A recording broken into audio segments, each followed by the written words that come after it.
बिस्मिल्लाहिर्रहमानिर्रहीम। जी स्टूडेंट्स, कैसे हैं आप लोग। आज हम एफएससी पार्ट 1 ऑनलाइन क्लासेस में जो हम कर रहे हैं चैप्टर 3 के न्यूमेरिकल्स स्मार्ट सिलेबस के मुताबिक जितने भी हैं वो आज हम कंप्लीट करेंगे।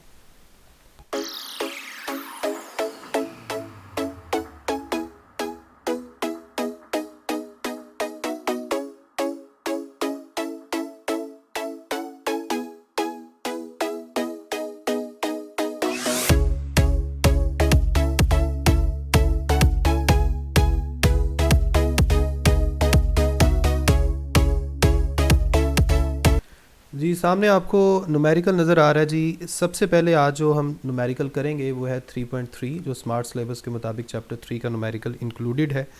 इसमें सबसे पहले आपने गौर से स्टेटमेंट को देखना है। स्टेटमेंट अगर आपको समझ आ गई तो आप बड़ी आसानी से ये जो न्यूमेरिकल है ये समझ जाएंगे। वो कह रहा है जी कि a proton moving with speed v i, इस स्पीड को आप क्या नाम देंगे, वी आई इनिशियल वेलोसिटी। फिर वो कह रहा है passes through a 0.02 centimetre thick sheet of paper. आप इमेजिन करें कि एक पेपर है जो इस तरह से पड़ा हुआ है, ऐसे एक तरह से प्रोटॉन आता है, उसके अंदर से पास करके बाहर निकल जाता है। तो जब वो आ रहा था उसकी जो वेलोसिटी थी उसे वी आई कह दें। जब वो इसके अंदर से पास हुआ तो थोड़ी सी अपोजिशन का सामना करना पड़ा होगा उसे। इसका मतलब है जब वो बाहर आएगा उसकी वेलोसिटी कुछ और होगी और इसी वेलोसिटी के बारे में वो हमें बताएगा। ये उसने वेलोसिटी बताई है 2 × 10⁻⁶ मीटर पर सेकेंड, इतनी वेलोसिटी से वो बाहर आया है। इसका मतलब है बीच में जो जितना पेपर थिक था, इस थिकनेस को हम क्या नाम देंगे, this is actually the distance covered by that proton. इसे फिर हम नाम देंगे डिस्टेंस का डी। ठीक है, डी भी कह सकते हैं, एस भी कह सकते हैं। फिर वो कह रहा है जी एज्यूम यूनिफॉर्म डिसेलरेशन। डिसेलरेशन का मतलब होता है negative acceleration. Find retardation, retardation का भी यही मतलब होता है। And time taken to pass through the paper. एक आपने रिटार्डेशन बतानी है यानी आपने नेगेटिव एक्सेलरेशन बताना है और दूसरा आपने टाइम बताना है। इसमें देखें हमारे पास डाटा क्या कुछ आ जाएगा। सबसे पहले आपके पास है इनिशियल वेलोसिटी जो उससे पास होने से पहले थी। उसके बाद हमारे पास फाइनल वेलोसिटी है जो उस पेपर के अंदर से पास होने के बाद आई। अब जितना उस पेपर की थिकनेस थी उसे हम क्या बोलेंगे, डिस्टेंस। ठीक है, तो डिस्टेंस को चाहे आप एस के साथ जाहिर कर दें, चाहे आप डिस्टेंस को डी से जाहिर कर दें, एक ही बात है। ये उसने बता दिया था 0.02 सेंटीमीटर। जब आप सेंटी को ख़त्म करते हैं तो या तो 10⁻⁻² से मल्टीप्लाई कर देते हैं या 100 से डिवाइड कर देते हैं, क्योंकि हमने इसको मीटर में कन्वर्ट करना होता है। तो ये तो था हमारा data.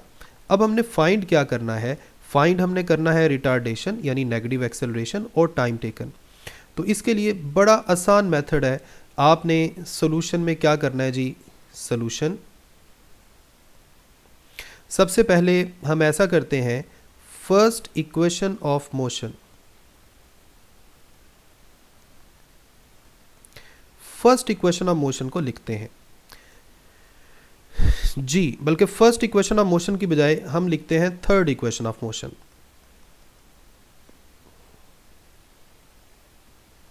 Third equation of motion. अब थर्ड इक्वेशन ऑफ मोशन हम जानते हैं क्या होती है, 2as is equal to vf² minus vi²। अब यहाँ से a को इस तरफ रहने दें और बाकी सारा कुछ दूसरी तरफ ले जाके डिवाइड कर दें। vf की वैल्यू पुट करें, vi की वैल्यू पुट करें और 2s की वैल्यू पुट करें। vf कितना था जी, vf था 2 × 10⁻⁶। तो इधर आ जाएगा 2 × 10⁻⁶ सारे का square.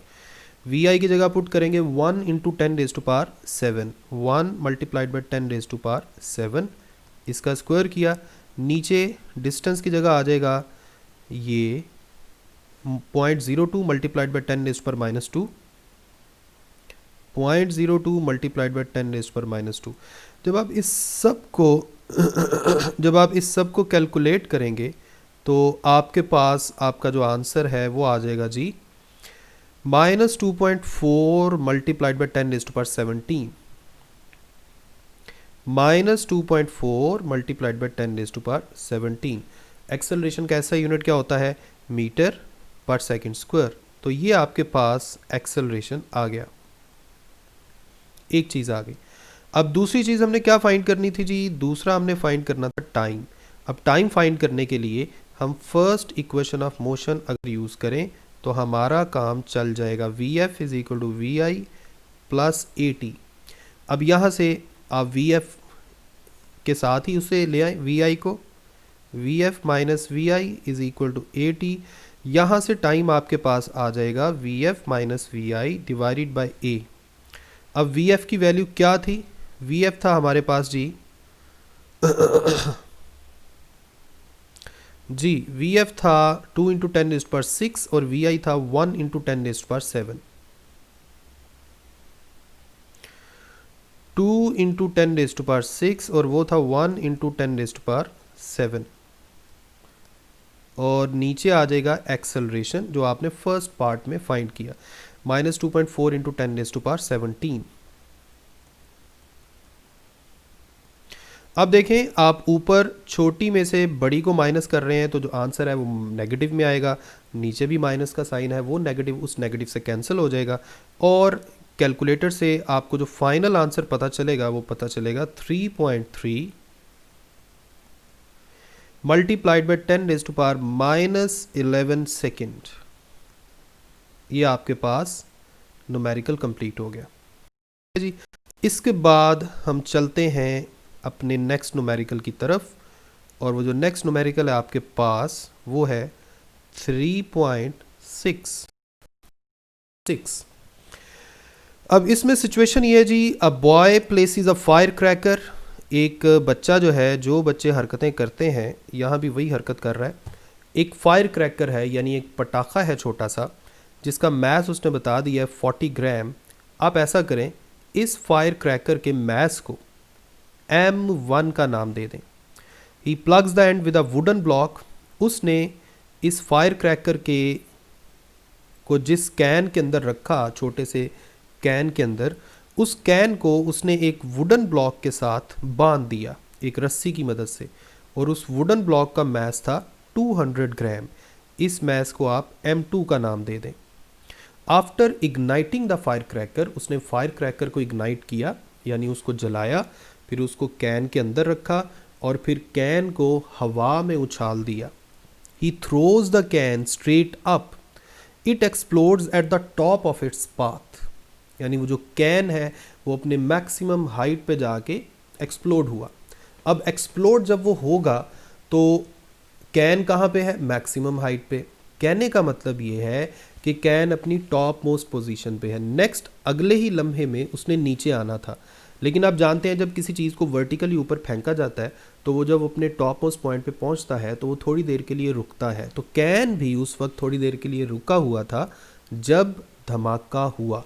So when explosion takes place in this case, the can was at rest. ठीक है, तो ये सारा कुछ बताने का मकसद यही था कि आप कैन की इनिशियल वेलोसिटी को क्या कंसिडर करेंगे? 0। ठीक है, it explodes at the top of its path if the block shoots out with a speed of 3 meter per second. How fast will the can be going? वो कह रहा है कि अगर ब्लॉक की final velocity 3 metre per second है तो can की क्या होगी। तो आप ऐसा करें, ब्लॉक की फाइनल वेलोसिटी को v2 प्राइम का नाम दे दें। कैन की फाइनल वेलोसिटी जो है ये हमने फाइंड करनी है। इसी तरह दोनों की इनिशियल वेलोसिटी भी 0 है, तो ये काम हमने करना है। ठीक है तो यहाँ मैं थोड़ा सा डेटा आपके सामने लिख देता हूँ, शेयर कर लेता हूँ। आप ऐसा करें, मैस ऑफ कैन, इसको M1 कह दिया, और ये कितना है जी? 40 ग्राम। आप 40 को 1000 से डिवाइड करें, ये बन जाएगा kg यानी 0.04 kg। ठीक है, M2 जो है ये उस वुडन ब्लॉक का मैस है जिसके साथ उसने अटैच किया था। मैस ऑफ वुडन ब्लॉक वो कितना है? 200 ग्राम। 200 को आप 1000 से डिवाइड कर देंगे, ये केजी में कन्वर्ट हो जाएगा और ये आपके पास आ जाएगा 0.2 kg। फिर जो कैन था वो भी टॉप मोस्ट पॉइंट पे जाके फटा, यानी फटने से पहले उसकी भी इनिशियल वेलोसिटी 0 थी और फटने से पहले वुडन ब्लॉक भी रेस्ट पे था, उसकी भी इनिशियल वेलोसिटी 0 थी। तीसरी चीज़ क्या है कि कैन की फाइनल वेलोसिटी आपने बतानी है और वुडन ब्लॉक की फाइनल वेलोसिटी उसने बता दी है कितनी, 3 मीटर पर सेकेंड। ये सारा डेटा है आपके पास। अब सॉल्यूशन में हम सीधा सीधा law of conservation of linear momentum use करते हैं। Law of conservation of linear momentum के मुताबिक m1v1 plus m2v2 is equal to m1v1 prime plus m2v2 prime. ये आ गया। अब चूंकि इनिशियल वेलोसिटी उनकी ज़ीरो थी दोनों की, तो लेफ्ट हैंड साइड तो ज़ीरो हो गई। अब आपके पास m1v1 prime plus m2v2 prime उस तरफ आ गया। अब चूंकि हमने v1 प्राइम निकालना है तो आप ऐसा करें, v2 प्राइम वाली टर्म को दूसरी तरफ लें, तो आपके पास m1 v1 प्राइम इक्वल आ जाएगा जी m1 v1 प्राइम आपके पास आ जाएगा माइनस m2 v2 प्राइम। अब यहाँ से v1 प्राइम का फॉर्मूला बन जाएगा minus m2 v2 prime divided by m1। यहाँ अब आपने वैल्यूज़ को पुट करना है।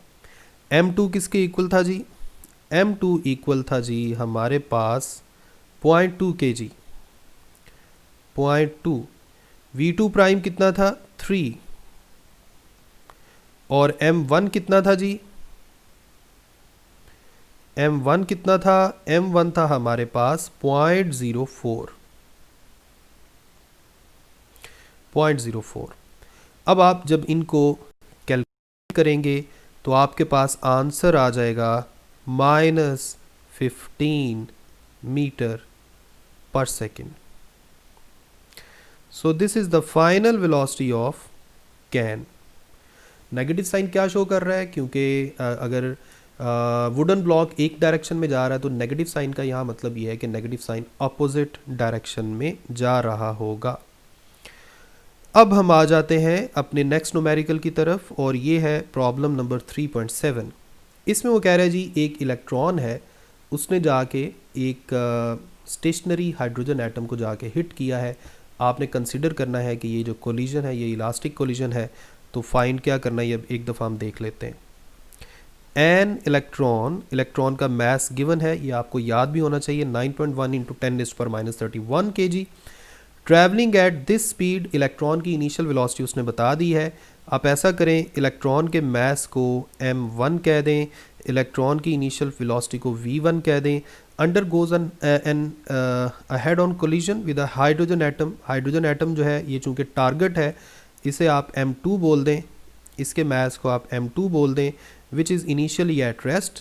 अब चूँकि हाइड्रोजन का जो एटम है वो इनिशियली रेस्ट पे था, तो v2 आपके पास यानी इनिशियल वेलोसिटी बिफोर कोलिजन 0 आ जाएगी। Assuming the collision to be perfectly elastic and motion to be along a straight line, find the velocity of hydrogen atom. अब हाइड्रोजन एटम जो है ये सेकंड ऑब्जेक्ट है जिसके साथ जाके कोलिजन हुई है। इसका मतलब है आपने सेकंड ऑब्जेक्ट की फाइनल वेलोसिटी निकालनी है, यानी v2 प्राइम निकालनी है। ठीक है, तो ये हमारा न्यूमेरिकल का सारा डेटा। m1 जो है ये इलेक्ट्रॉन है, v1 इलेक्ट्रॉन की इनिशियल वेलोसिटी है, m2 हाइड्रोजन एटम का मास है, हाइड्रोजन एटम इनिशियली रेस्ट पे था। अब वो कह रहा है जी कि आपने फ़र्ज़ करना है कि कोलिजन इलास्टिक है। अगर कोलिजन इलास्टिक है तो हम कह सकते हैं कि इसके लिए हम elastic collision in one dimension में जो हमने सेकंड ऑब्जेक्ट की फाइनल वेलोसिटी फाइंड की थी उसका फार्मूला यूज़ कर सकते हैं।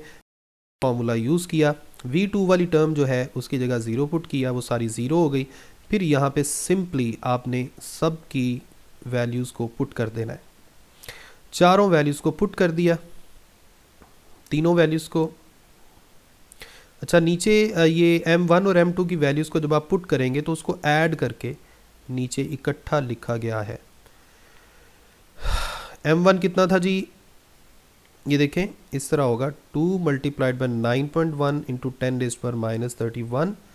v1 कितना है, 2 इंटू 10⁻7,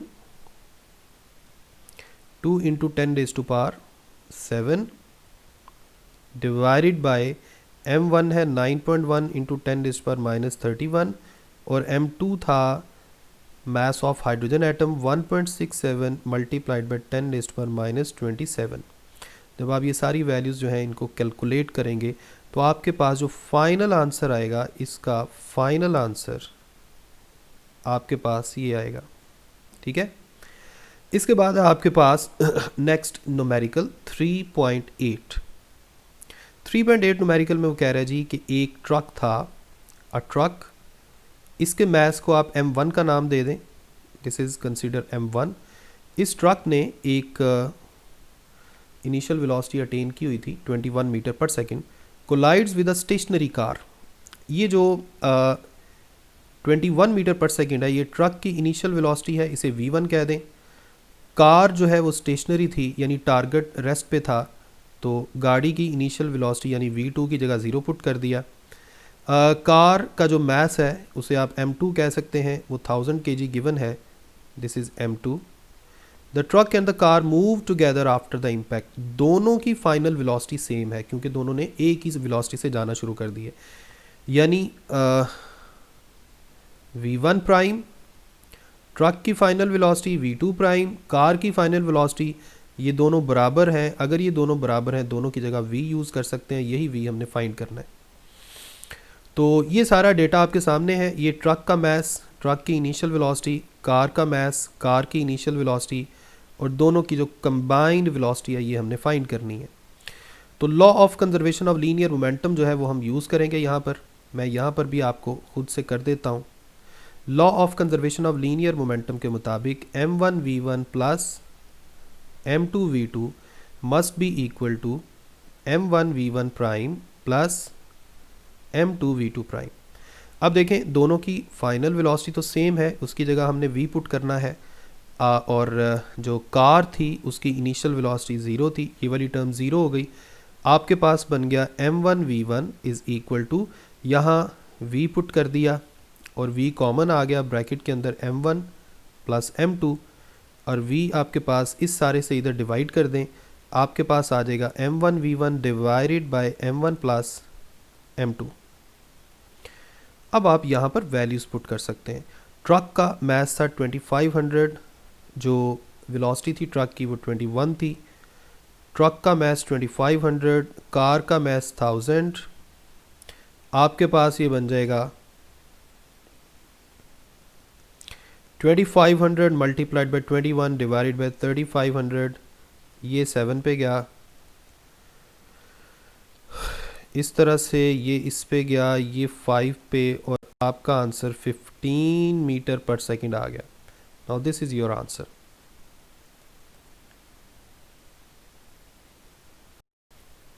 ठीक है, तो ये था आपका 15 मीटर पर सेकंड। इसके बाद जी आपका न्यूमेरिकल है 3.9। 3.9 में वो बात कर रहा है फर्स्ट ब्लॉक के मास को आप m1 बोल दें, सेकंड ब्लॉक का जो मास है उसे m2 कह दें।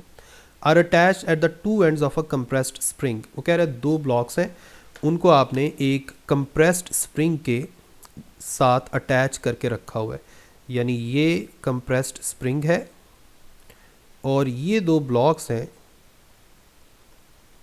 जिनको आपने उसके साथ अटैच करके स्प्रिंग को कंप्रेस करके रखा हुआ है। अब इनिशियली तो ये सारा सिस्टम रेस्ट पे है, फिर वो कह रहे हैं जी जब आप इनको रिलीज़ करेंगे तो जाहिर बात है इस वक्त स्प्रिंग के अंदर कोई ना कोई इलास्टिक पोटेंशियल एनर्जी है, जब आप इनको रिलीज़ करेंगे तो ये वापस जाएंगे। आपने वापस जाते हुए इनकी फाइनल वेलोसिटीज़ जो हैं वो कैलकुलेट करनी है, और कंसीडर हमने ये करना है कि सारा का सारा जो स्प्रिंग के अंदर सारी की सारी पोटेंशियल एनर्जी थी वो उन दोनों ब्लॉक्स को मिल गई है काइनेटिक एनर्जी की शक्ल में। तो एक दफ़ा मैं पढ़ देता हूँ। 2 blocks of masses 2 and 0.5 kg are attached at the ends of compressed spring. The elastic potential energy stored in the spring is 10 joules. फर्ज करें इलास्टिक पोटेंशियल एनर्जी जो है वो 10 joules है। Find the velocities of blocks if the spring delivers its energy to the blocks when released. वो कह रहे हैं अगर स्प्रिंग को छोड़ा जाए और वो अपनी सारी एनर्जी जो है वो उन ब्लॉक्स को दे दे तो आप उन ब्लॉक्स की फाइनल वेलोसिटी कैलकुलेट करें। तो मास ऑफ फर्स्ट ब्लॉक लिख दिया जी, मास ऑफ सेकंड ब्लॉक लिख दिया, पोटेंशियल एनर्जी जो स्टोर हुई थी वो लिख दी, दोनों की फाइनल वेलोसिटी जो है ये हमने कैलकुलेट करनी है। तो अगर हम कंजर्वेशन ऑफ एनर्जी के मुताबिक सोचें तो टोटल पोटेंशियल एनर्जी जो स्प्रिंग के अंदर थी वो सारी की सारी काइनेटिक एनर्जी बन जाएगी उन ब्लॉक्स की। हमने ब्लॉक्स की जो वेलोसिटीज़ हैं उनको प्राइम के बगैर ही जाहिर किया है। इनकी इनिशियल वेलोसिटी तो थी ही ज़ीरो, उसको आप ज़ीरो ले सकते हैं। ये आपने कंजर्वेशन ऑफ एनर्जी को यूज़ किया। यहाँ फिर आप क्या करें, m1 की वैल्यू पुट कर दी, इधर आपने m2 की वैल्यू पुट कर दी। 1/2 जो है ये आपने LCM की शक्ल में ले लिया।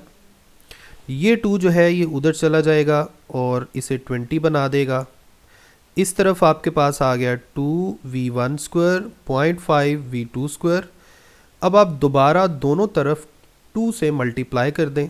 जब आप 2 से मल्टीप्लाई करेंगे तो ये 2 से मल्टीप्लाई होके 4 बन जाएगा और ये 2 से मल्टीप्लाई होके 1 बन जाएगा और ये 2 से मल्टीप्लाई होके 40 बन जाएगा। अब आप लेफ्ट हैंड साइड से ऐसा करें, ये इन्होंने यूनिट्स को भी यहाँ पे हमने सॉल्व किया। आप इसके बगैर भी इसे कर सकते हैं, डायरेक्ट ही यूनिट एंड पे लिखा जा सकता है क्योंकि हमने सारे ऐसा यूनिट लिखे हैं। ये आप देखिए, इसको मैं ऐसे कर लेता हूँ, गौर से देखिएगा। 2v1 square plus 1v2 square is equal to 40। ठीक है जी, ये आपके पास एक इक्वेशन बन गई। इसे मैं फ़र्ज़ कर लें कि इसे मैं इक्वेशन नंबर 1 का नाम दे देता हूँ। इसके बाद हम law of conservation of linear momentum apply करते हैं। Law of conservation of linear momentum, initial must be equal to final. तो इनिशियल तो ज़ीरो था और फाइनल मोमेंटम हमने लिख दिया m1 v1 plus m2 v2। यहाँ से m1 की वैल्यू लिखी, m2 की वैल्यू लिखी, फिर ऐसा किया। अब आप देखें मैं क्या करने लगा हूँ, इसको यहाँ पे अब मैं करता हूँ 2v1 plus 0.5 v2 equal to 0। अब आप ऐसा करें, इसको भी 2 से मल्टीप्लाई कर दें दोनों तरफ। जब आप दोनों तरफ 2 से मल्टीप्लाई करेंगे तो राइट हैंड साइड पे तो 0 ही रहेगा, लेफ्ट हैंड साइड पे बन जाएगा 4v1 plus 1v2 is equal to 0। अब v2 किसके इक्वल आ गया, -4v1 के। सही है। अब आपने इक्वेशन नंबर 1 में जहाँ जहाँ v2 था वहाँ वहाँ -4v1 पुट कर देना है। यहाँ अब मैं लिखने लगा हूँ पुट इन इक्वेशन 1। तो इक्वेशन 1 में क्या था जी, इक्वेशन 1 में हमारे पास था 2v1 square plus v2 square. 2v1 square plus v2 का स्क्वायर करना, ये बन जाएगा -4v1 का स्क्वायर इज इक्वल टू, उधर क्या था 40। आपके पास ये बन गया 2v1 square plus 16v1 square is equal to 40। 16 और 2 क्या होते हैं 80। एक सेकंड ज़रा, एक सेकंड देखिए, यहाँ हमने थोड़ी सी मिस्टेक की है, इसको आप अंडरस्टैंड कर लीजिएगा। जब आपने इस इक्वेशन को 2 से मल्टीप्लाई किया था तो यहाँ 4 बना था, सो दिस मस्ट बी 4। ठीक है। अब आपके पास यहाँ आ जाएगा 4 और 16 को जब आप ऐड करेंगे तो बनेगा 20v1 स्क्वायर। ये इससे कैंसिल हो गया, ये उधर जाके डिवाइड हो जाएगा। v1 स्क्वायर आपके पास आ जाएगा 4, आप स्क्वायर रूट लेंगे तो ये बन जाएगा 2। सो v1 इज इक्वल टू 2। अब आप यहाँ से v2 की वैल्यू भी पुट कर सकते हैं। इक्वेशन नंबर 2 में v1 की वैल्यू पुट करें। v2 किसके इक्वल था, -4v1।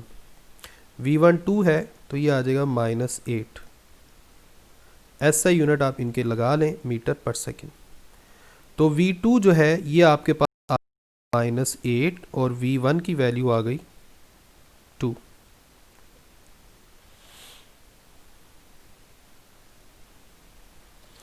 इसको ज़रा क्लियर कर लीजिएगा। हमने टेक कर दिया यहाँ पे।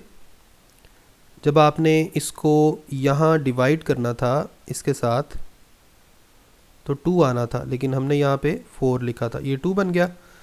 2 का जो स्क्वायर रूट है उसका आंसर होगा 1.4। इसका आंसर क्या होगा 1.4।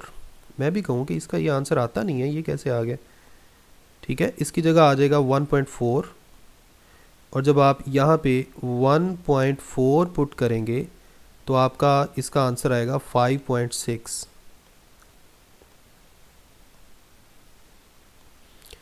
तो ये आंसर बन गया -5.6 मीटर पर सेकेंड। ठीक है, तो अब क्लियर हो गया आपको। ओके, नेक्स्ट है जी आपका 3.10 न्यूमेरिकल। 3.10 न्यूमेरिकल में बड़ा आसान सा न्यूमेरिकल है। वो कह रहा है कि एक फुटबॉल को 30 डिग्री एंगल ऑफ प्रोजेक्शन पे लॉन्च किया गया, फेंका गया, टू थ्रो अ 40 मीटर पास। हम उसे कितनी दूर भेजना चाहते हैं 40 मीटर, यानी रेंज की वैल्यू हमें कितनी रिक्वायर्ड है 40 मीटर। वो कह रहे हैं कि आप इनिशियल वेलोसिटी फाइंड करें। इनिशियल वेलोसिटी हमने बतानी है, तो बड़ा आसान है ये भी। मैं आपको सोल्यूशन करके दिखा देता हूँ। इसमें क्या होगा, आप रेंज का फॉर्मूला लिखेंगे vi² sine 2 theta divided by g. ठीक है जी, अब आप क्या करेंगे, vi² के लिए ये वाला फॉर्मूला बना लें। जी उस तरफ चला गया और साइन 2 थीटा इसके नीचे आ गया। अब आप दोनों तरफ स्क्वायर रूट ले लें। जब आप स्क्वायर रूट लेंगे तो आपके पास बन जाएगा r multiplied by g divided by sine 2 theta. r की वैल्यू कितनी गिवन है 40, r की जगह 40 पुट करें, 40 है ना जी, और g की जगह 9.8 लेंगे। साइन 2 थीटा की जगह आप लेंगे 30 डिग्री और फिर सारे का स्क्वायर रूट। नीचे बन जाएगा साइन 60, उसको सॉल्व करें, 40 इंटू 9.8 डिवाइडेड बाई साइन 60। बाद में आपको स्क्वायर रूट लेना पड़ेगा और आपका इसका तकरीबन आंसर आ जाएगा 21 metre per second. So initial velocity must be 21 metre per second. इसके बाद आपका 3.11। 3.11 जो है ये प्रोजेक्टाइल मोशन का फर्स्ट केस है, अगर आपको याद हो तो, जो मैंने आपको प्रोजेक्टाइल मोशन की वीडियो में बताया था। A ball is thrown horizontally from a height 10 meter with velocity 21 meter per second. How far off it hits the ground and with what velocity? दो चीज़ें उसने पूछी हैं, एक तो वो कितनी दूर जाके गिरा है यानी हॉरिजॉन्टल डिस्टेंस, और दूसरा उसकी वेलोसिटी क्या है गिरने से पहले यानी फाइनल वेलोसिटी की मैग्नीट्यूड भी निकालनी है।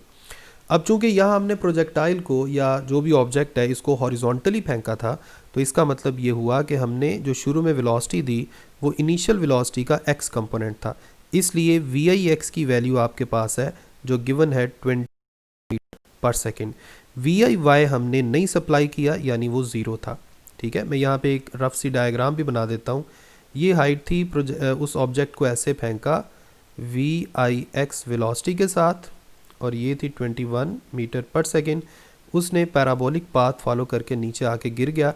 जब वो नीचे आ रहा था तो फिर उसकी वर्टिकल वेलोसिटी भी आ गई थी, लेकिन शुरू में वर्टिकल वेलोसिटी नहीं थी। वेलोसिटी का एक्स कंपोनेंट जो है वो चेंज नहीं होता, x component through out same रहता है। ये हमने प्रोजेक्टाइल मोशन में डिस्कस किया था, यहाँ भी न्यूमेरिकल में ये बात दोबारा हो जाएगी। ये है वो वाली हाइट जहाँ से ड्रॉप किया था, ये उसका वर्टिकल डिस्टेंस है, जितना वर्टिकल डिस्टेंस उसने कवर किया है नीचे आते आते, और ये है हॉरिजॉन्टल डिस्टेंस। ठीक है, तो दो चीज़ें आपने बतानी है, एक हॉरिजॉन्टल डिस्टेंस कैपिटल एक्स और दूसरा फाइनल वेलोसिटी। ठीक है, अब सबसे पहले ऐसा करते हैं कि हम अपना जो सोल्यूशन है उसको हम इस तरह से शुरू करते हैं कि हम वर्टिकल मोशन कंसीडर करते हैं और सेकंड इक्वेशन ऑफ मोशन लिखते हैं। ठीक है, हमने वर्टिकल मोशन कंसीडर की और सेकंड इक्वेशन ऑफ मोशन लिखी। यहाँ से अब आप देखें, ज़रा गौर से देखिएगा, y is equal to vi plus half gt²। अब g किसकी जगह आया है, g ay की जगह आया है, क्योंकि वर्टिकल मोशन में जो वर्टिकल एक्सेलरेशन है वो कितना होता है g के इक्वल। ये हमने प्रोजेक्टाइल मोशन में किया था। vi की जगह 0 आ गया, y is equal to half gt²। ये प्रोजेक्टाइल मोशन में फर्स्ट केस में हमने लिखा था। यहाँ से आपको टाइम की वैल्यू पता चलेगी, 2y डिवाइडेड बाय g का स्क्वायर रूट। 2 उस तरफ चला गया, g डिवाइड हो गया और स्क्वायर रूट लिया तो टाइम का आंसर आ जाएगा। यहाँ अब आप क्या करेंगे, y की जगह पुट करेंगे, y की वैल्यू 10 मीटर थी जी, वर्टिकल डिस्टेंस की जगह 10 पुट करेंगे, g की जगह 9.8। जब आप सारे का स्क्वायर रूट लेंगे तो आपका आंसर आएगा 1.41 सेकेंड। ये आपके पास टाइम आ गया। टाइम उसने की वैल्यू की हमें ज़रूरत है। उसकी वजह क्या है कि हम जो हॉरिजॉन्टल मोशन है उसके लिए हम सेकंड इक्वेशन ऑफ मोशन जब यूज़ करेंगे तो हमारे पास हॉरिजॉन्टल डिस्टेंस आएगा। अब हम कौन सी मोशन कंसिडर करने लगे हैं? Horizontal motion. x is equal to v i x t plus half a x t का स्क्वायर। यहाँ पे वी आई वाई के साथ टी भी आता है, वो हमने गलती से नहीं लिखा था।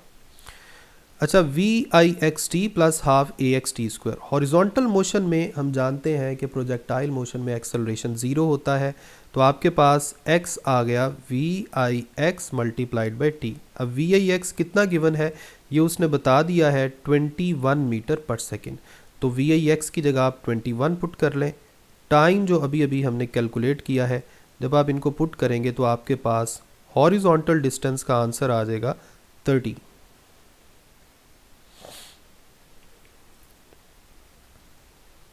ठीक है जी, ये आपके पास 30 मीटर आंसर आ गया।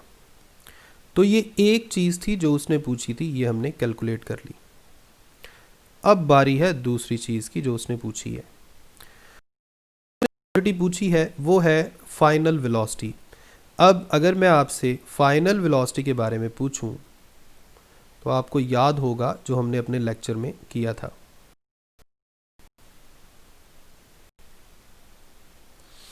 जी, फाइनल वेलोसिटी में हमारे पास फाइनल वेलोसिटी का एक तो x कंपोनेंट आएगा और दूसरा फाइनल वेलोसिटी का y कंपोनेंट आएगा। और फाइनल वेलोसिटी की मैग्नीट्यूड क्या होगी? फाइनल वेलोसिटी के x कंपोनेंट का स्क्वायर प्लस फाइनल वेलोसिटी के y कंपोनेंट के स्क्वायर का स्क्वायर रूट। असल में हमने जो फाइंड करना है वो ये है जिसे मैं अभी अभी हाईलाइट कर रहा हूँ। सबसे पहले हम यहाँ पर फर्स्ट इक्वेशन ऑफ मोशन का जिक्र करते हैं, फर्स्ट इक्वेशन ऑफ मोशन का जिक्र करते हैं और हॉरिजॉन्टल मोशन के लिए यहाँ पे हमारे पास आ जाएगा v f x is equal to v i x plus a x t. A x zero है, वी आई एक्स कितना था 21 जो गिवन था, तो आपके पास वी एफ एक्स भी वही आ गया जो वी आई एक्स था।